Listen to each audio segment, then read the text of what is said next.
امروزها همه قاضی و پیشوا یا ابو گوگل و ابو اینترنت شدند. همینه که اینترنتش خاموش شود همه چیز را فراموش میکند و عادی ترین چیز را بدون اینترنت حل کردن نمیتواند. پوست کنده باید به شما بگویم رحمانوف تبدیل شده است به مانستری سیاسی و به وامپیر شبگرد.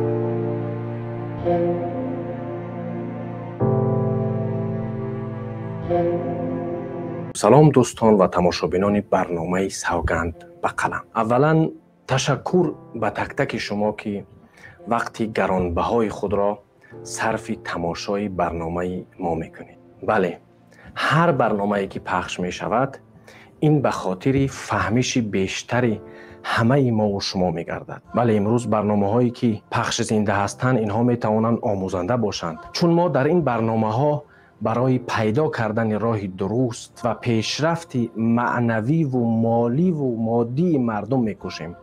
کوشش ما، حرکت ما به خاطر بیشتر فهمیدن شما هست در هر راهی که باشه. این برنامه ها به خاطر پول پیدا کردن نیستند، بلکه این برنامه ها برای بیشتر سیاسی کردن مردم و در راه آموختن طلب کردن حق مردم سهم میگذارند. امروز برنامه های ما میتوانند سهم گذار برای آینده کشور باشند. اگر ما در دوام 30 سال اخیر برنامه‌های فکری و عقیدوی می داشتیم، امروز در چنین حالت نبودیم و این را نیز باید قید نمایم که ما به درستی آن که نیاز به چنین برنامه‌ها داریم. خب ملاحظه به خود شما تماشابینان عزیز داشته می شود. امروز 90% مردم ما اگر به رستوران یا طربخانه روند در خارجه یا در کشور خود، حتی فرمایش دادن طعام‌ها را یا زکس کردن نمی‌توانند. شرم می‌دارند یا چیزی برای گفتن ندارند یا این چیز به آنها آموخته نشده است. بیایید این واقعیت را بپذیریم. این جای ذکر است که ما و شما بیاییم در این باره صحبت بکنیم. مشکل اساسی مردم ما این است که خود را قفا می‌کشند در همه حالت. همه می‌دونید که اگر یک گپ حقیقت می‌زنی قفا کشی مردم زیاد می‌شود. امروزها همه قاضی و پیشوا یا ابو گوگل و ابو اینترنت شدند. همینه که اینترنتش خاموش شود همه چیز را فراموش میکند و عادی ترین چیز را بدون اینترنت حل کردن نمیتواند. این هم یک ضعف آشکار در مابین مردم ما است. همه میدانند که ما در جامعه باید سهم گذار باشیم. نگذاریم که انسانهای جاهل و نادان کشور ما را رهبری کنند. ما باید در فکر آینده خود باشیم. در فکر آینده خود بودن این چی معنی داره دوستای عزیز؟ بله، امروز اکثریت مردم میگن که باید در فکر آینده باشی. فکر آینده چیست؟ چطور میتونی بفهمی که باید در فکر آینده باشی؟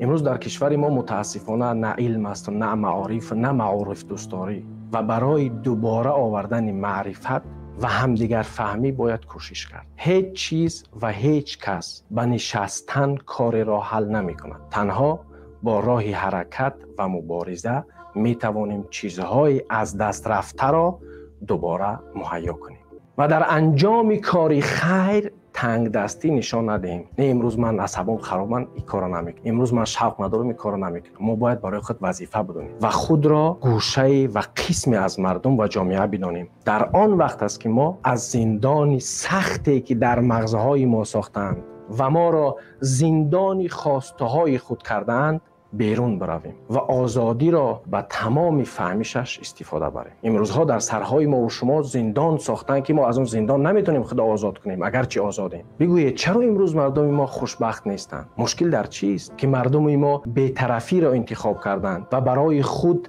و آینده خود کاری نمیکنند؟ این مشکل را ما باید در کی پیدا کنیم؟ در خود یا در کس دیگر؟ میتینگ و تظاهراتی که در بدخشان گذشت امروز اکثریت را به فکر آورده است که چرا بخش از مردم از دلیری خود استفاده میبرند و کاری میکنند، مبارزه میبرند، میتینگ میکنند و بعضی ها مثل موش کور در قصرهای خسی و علفی که در کله های پوچ و کوچک خود ساختند و فکر میکنند که خب کنند زندگیشان خوب میشود.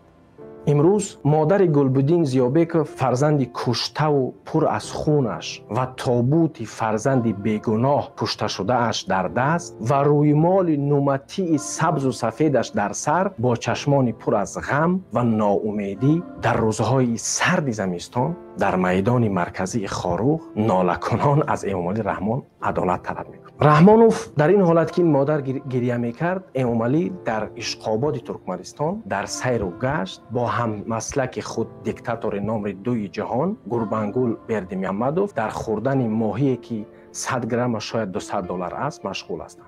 پوست کنده باید به شما بگویم رحمانوف تبدیل شده است به مانستر سیاسی و به وامپیر شبگرد. هر روز بقا ماندنش در سر قدرت به تاجیکستان و آینده هر فرد این ملت خطرناک می باشد. آن کشتلکنده هایی که پیشواگویان میتازند و آن لقاق هایی که زبانشان برای لسیدن در نجاست امامعلی تیار است و مردم را میخواهند از سیاست دور کنند، باید بدانند که روزی از بین رفتن رحمانوف نزدیک است. و شما ای چاپلوسان در این کشور ماندنی هستید. فکر کنید مردم با شما چی خواهد کرد؟